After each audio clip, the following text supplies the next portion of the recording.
Thank you for listening to the Open Discourse podcast. I'm Charles Mitchell, co-founder and CEO of Open Discourse Coalition. In this series, I interview thought leaders, elected officials, entrepreneurs, and other change agents. Today, I'm joined by Bucknell University senior Stevie Celler. Stevie Celler, thank you so much for being my guest today on the Open Discourse podcast. Thank you for having me. It's really great to be here at Penn State. Let's go straight at it, Stevie. You are a student fellow at the Open Discourse Coalition. You're a senior at Bucknell. I see you a lot. We'll talk more about what some of that looks like, but straight off the top, why are you so passionate about the mission of Open Discourse Coalition? Well, it kind of goes to my idea of why I go to Bucknell in general. And I think a lot of that goes to kind of the theory of just like seeking discomfort, finding what there is out of your comfort zone and exploring it and finding what isn't directly given to you. And I come from a very Orthodox community, which I'm sure we'll talk about pretty soon. And how do I say this? It's just like, I like challenge. And I think Open Discourse Coalition allows me to explore that challenge and find people of different backgrounds and different cultures and whatever else similar to me, and just have open discussion, debate, and just foster a good community overall. Stevie, I love hearing that. Let's play with what you're saying about discomfort for a little bit. Not everyone loves our mission at Open Discourse Coalition. Some would say and have said, you guys are an echo chamber. It's for religious students. It's for conservative students. It's for whatever. Now, based on your answer, I don't think you're looking for an echo chamber, but that's my perception. One of the things we believe around here is don't go by your perception, go by the truth, listen to the other person. So why don't you just address that criticism head on from your perspective? Have you found an echo chamber? Not at all. I mean, one of my first events I've actually been to for Open Discourse Coalition, the person who was directly sitting next to was my freshman year roommate, who was also the president of the Democrats Club on campus. I mean, a solely conservative club wouldn't be having that type of environment where somebody from that type of background would feel welcome to come to an event and speak up and have his own opinions. So, I mean, the way that I kind of see it, I mean, it's kind of more, it allows for open discourse for both parties and for both sides of ideas, and it's a good place, a good environment for people to discuss. Do you remember the first time you became acquainted with ODC? Do I remember the first time? I do, actually. I mean, I feel like I should have earlier during my freshman, sophomore year, but specifically my junior year, I know Open Discourse teamed up with my club, Chabad, to bring in an IDF soldier to speak. And I believe that was my first time in the building. It was pretty inspiring to hear him. Well, actually, now I'm thinking about it, it wasn't actually an IDF soldier. It was a Nova Festival survivor, which I think is in some degrees even crazier because he was just he was a civilian, he was not a trooper, and he just had terrorists kind of just fly down on him. And speaking about that experience, it's pretty impactful. Let's unpack a little bit of what you said, Stevie. You mentioned Chabad, you mentioned IDF, you mentioned Nova. Earlier, you mentioned being Orthodox. There's lots of ways to be Orthodox. We support a faculty member, for example, who walks around campus in Russian Orthodox robes. You are not Russian Orthodox. You're an Orthodox Jew. I'm a Presbyterian elder, so right there we don't have an echo chamber. We have differences in our theology. Yeah, of course. Let's unpack a little bit of that for maybe some of the other non-Jews who are listening. Not everyone knows what Chabad is. Not everyone immediately knows the acronym IDF or Nova or any of that. So let's start with Nova. Sure. When you say Nova Festival, what does that mean? Nova Festival is essentially a house or a techno, some sort of festival. It's a concert. And it's an event where people of whatever background, wherever you're from, you come to Israel and you enjoy the festival. You have fun, you listen to good music, and you meet people. And that's kind of the whole to-do. And that's kind of really entirely what it's supposed to be about. It's not supposed to be about what it ended up being, which was a run for your survival. And you're referring, when you talk about that, to October 7th, 2023. Yes. That festival was the event that Hamas attacked in Israel. Yes. And we all, I think any informed person knows about October 7th. I don't know if everybody knows Nova, so I just want to make sure our listeners understand what you're talking about. So we had a survivor of the October 7th attacks. Correct. Now let's go to Chabad. You mentioned that your club, Chabad, partnered with ODC on that event. Chabad's a Jewish student group. There are other Jewish student groups out there. Correct. What is Chabad? Why is that important to your life?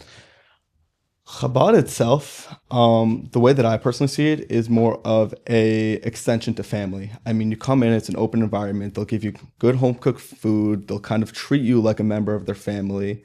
And the way that's kind of developed, the community of students or the group of students that go, we've kind of made it into a community. There's a lot of students from all different backgrounds, from all different parts of America, and even outside of America as well.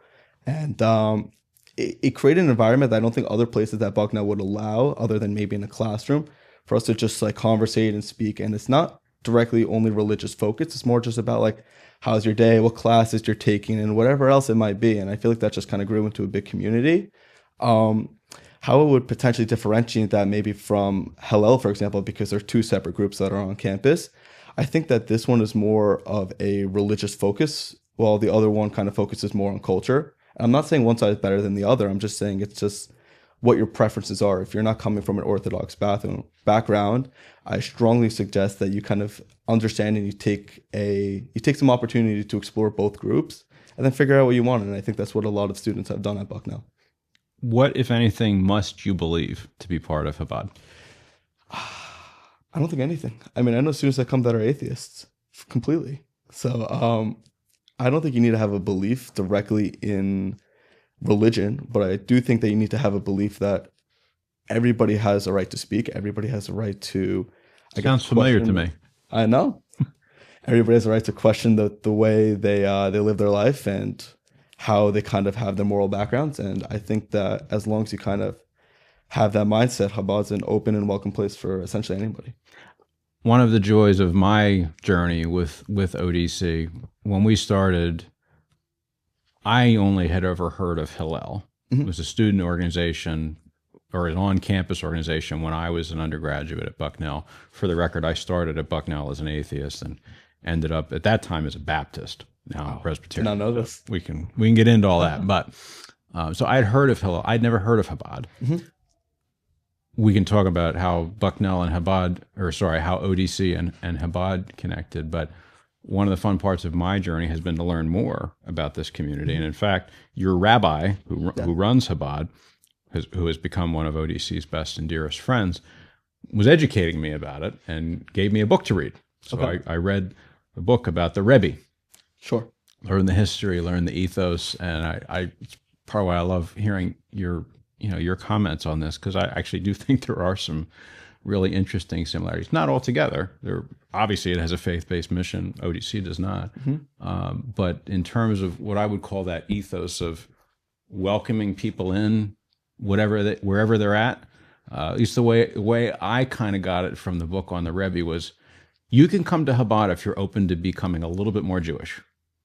In any way, shape, or form, like an atheist eating the food, for example, the kosher food. Well, what the Rebbe talked about was, well, you just became a little bit more Jewish, right? Or if you're Jewish and you don't pray, well, then you're going to get encouraged to pray. If you are Jewish or not Jewish, but you don't read the Torah, you're going to get challenged to read the Torah. And I think it's just a fascinating and lovely ethos.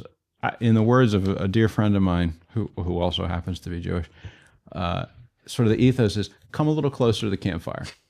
You don't have to be ready to roast a marshmallow, but just come a little closer to the campfire. Now, you mentioned October 7th, 2023. Ever since that time, you guys at Chabad have had all of your holiday meals at ODC. You often have events at the rabbi's house, but as I understand it, the holiday meals are too big. You've needed somewhere else to meet. ODC has been honored to provide that. We've also hosted some other events like the Nova Survivor, and you mentioned IDF, the Israeli Defense Force. As well. We had some of those soldiers at ODC recently, and I know there were a lot of Chabad kids there. Could you just share a little bit with our listeners why, from your perspective, and you've been very involved, you either are or were the student president, right? Yes. Yeah, it used to be. Used to be. Why has this relationship between Chabad and ODC become so tight? Why does Chabad need ODC? Why do you care about a bunch of goyim, right? Like why do you guys care about us? Why is this relationship so important? I think you kind of mentioned it a little bit earlier. It's that kind of the fact that we're both working together to kind of just provide open discourse, more or less. We're trying to provide a place where anybody from any background can come in, walk in, and feel accepted. And I think both of us kind of share that same mission. We're both kind of also situationally located a bit off campus. And I think we kind of strive for the same goal in general. So because of that, we just work well. Why don't you have the holiday meals on campus? Well, that's a great question. Ideally, we would want to. I know that there's some issues, for example, having kosher food on campus. The university likes to control what comes in and what doesn't. And the rules, for example, for making these kosher foods, you kind of need to have a kosher kitchen itself. And to have a kosher kitchen, it's very complicated and it's a very tedious process. And I don't think the rabbi can do that in kind of short notice. So it almost makes a lot of sense to just have it at ODC and not really on campus. We're actually having a Shabbat tonight it's Friday, on campus, where we managed to make it work. We're planning it out where I believe the meals are being cooked at the rabbis. And instead of having a normal Shabbat dinner, which we do at 7 o'clock, we'll be doing it at 5 o'clock, just because it's easier to transport the hot meals. But otherwise, we can't really make hot meals on campus. Is that new? Have you guys done a Shabbat on campus before? Have we done a Shabbat on campus? Not to my knowledge. I don't think we've done a Shabbat. We've had events on campus. We've had a couple holiday events, not so many on campus. But I believe this will be our first Shabbat on campus, yes. Especially since October 7th. Mm-hmm. ODC has received a lot of requests from Chabad to host events, particularly those that touched on October 7th. Stevie, how would you characterize what the climate has been like for you as a student, or maybe for your fellow students, but certainly you can speak for yourself, since October 7th, 2023? Well, it's kind of an interesting question because I was in I believe this is my biology class right after October 7th. And I was given a group project where the teacher decided who the students would be working with. And I was partnered with a student, I believe he was from Afghanistan. And I have no background with this student. I was just introduced myself. And the first thing he asked me was, what were my thoughts on Israel? And then right then and there, I kind of knew this kid obviously knew who I was. And to him, I'm likely an enemy. So I tried to have an open debate with him. It didn't really go anywhere. And I kind of realized, like, being a part of Chabad almost puts a target on my head, whether or not it's a good or bad thing. I think it depends on how you flip it. I think it's good that it does promote even to the negative people who are kind of coming at me to attack. I've also heard of some stories of some professors at school having their their office spaces being desecrated. I've heard of like students coming in and then just like flipping things. I remember once I was walking past a room and I saw a sign that said like "Free Gaza" from Israel across the walls. Actually, I've seen it multiple times in many different places on campus. But I think the university itself has done a good job cleaning it up as the years went. I know that there were some anti-Israel protests early on, and I believe once like some students tried to write like chalk on the walls or on the floors or whatever, and maybe 30 minutes later, the university cleaned it up. So I think they're trying to do a great job at staying apolitical. But is that really what we want? I don't know. Has the climate changed in the now 2 years since the attack? Has it gotten better, gotten worse? I'll tell you this, students really stopped caring about it. They kind of moved on to the next issue. I mean, we started kind of with a lot of students talking about Ukraine, and then now they're talking about Gaza, and now the next thing and the next thing. So, I mean, it's kind of almost just like, it's a trend of the time, and that's kind of how I see it. And I think that now we have a ceasefire for now. That trend is kind of over, but who knows what the future might hold. What was it like for you to hear that Survivor from the Nova Music Festival? I mean, I've only been to Israel once. It's a far away from home, but my first time I went there, I experienced it, and it kind of felt like family to me. This was, I believe, right after I experienced this Survivor, but before that, I kind of didn't really have a sense of what Israel meant to me. The Survivor kind of opened up about his stories, and he showed us actual video footage that he took himself. And it almost kind of made me feel like this person's so far away, he's still family, it's home, it's our religion, it's our place, and it's the place at the end of the day that doesn't matter where I am or whatever it is in the world, Israel would always give me citizenship. It's my home. So when I was able to hear this guy speak, it kind of, how do I say it? It almost made me just reflect on what it means to be a Jew and what it means to, end of the day, see my homeland be attacked and these people who are coming in. And yeah, I mean, it's a lot kind of hearing a actual survivor come in to speak. You don't really see that anywhere else on campus or really anywhere, even in my hometown, we don't really bring in survivors. So it's powerful, Stevie.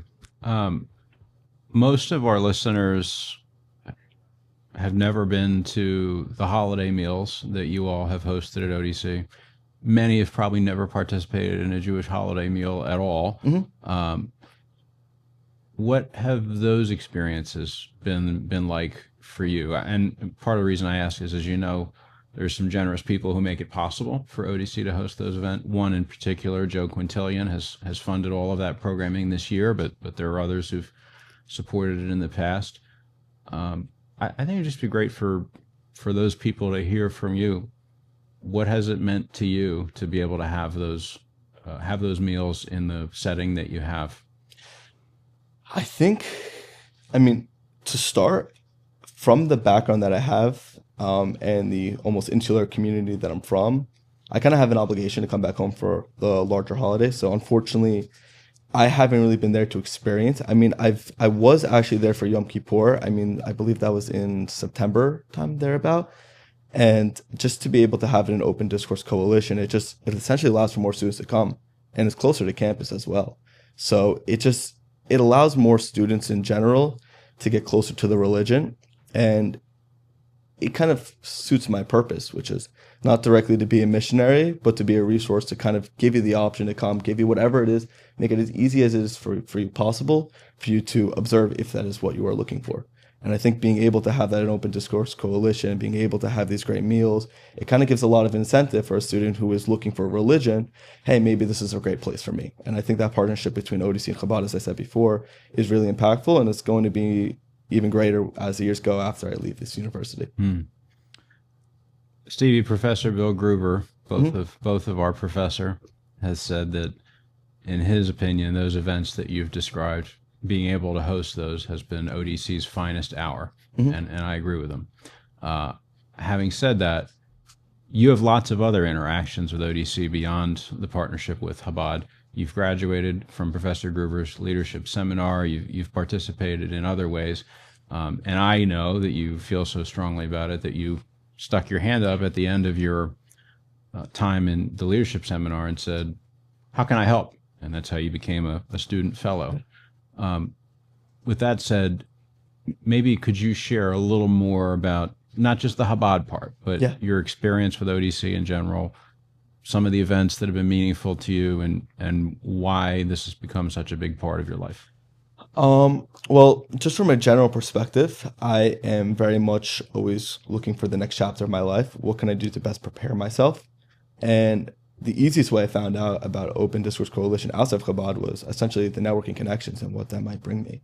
A great opportunity that I received from the Open Discourse Coalition through the leadership seminar by Professor Gruber was that I was able to meet, for example, Stu Hollenstedt. He's the who was the former COO of Barstool. He worked under Jim Cramer, Vince McMahon, all these great names. And just to have the opportunity to meet with him and speak with him is phenomenal. But the fact that he was able to directly reach out to me after the course and ask me to meet him in New York City, it kind of builds almost like a family sense. It's kind of like a place to be where like it's not just like a one and done. It's a community end of the day. And I think it's great to just provide students these resources that I don't think that are directly offered on campus. Additionally to that as well, I mean, end of the day, if you come to the Open Discourse Coalition, if you come to the leadership seminar, you're looking to become a leader, right?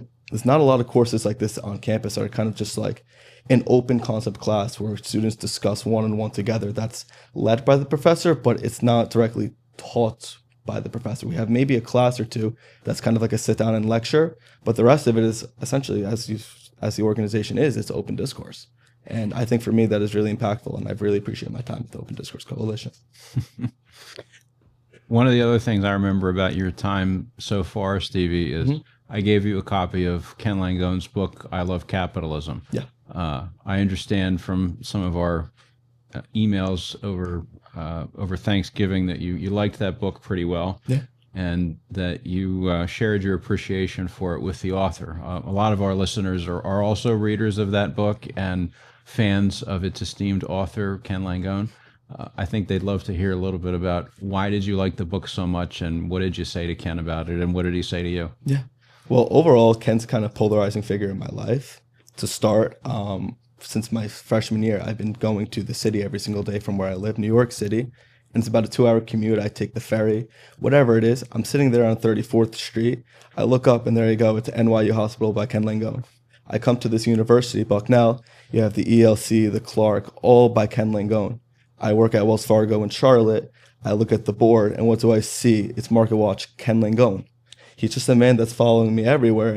And it's almost like I got to meet this guy at this point. I need to know his background. What about him is so special? And also, it's from my small university. Bucknell is only 3,000 students. Mm-hmm. And I'm sure at the time it was much, much, much less.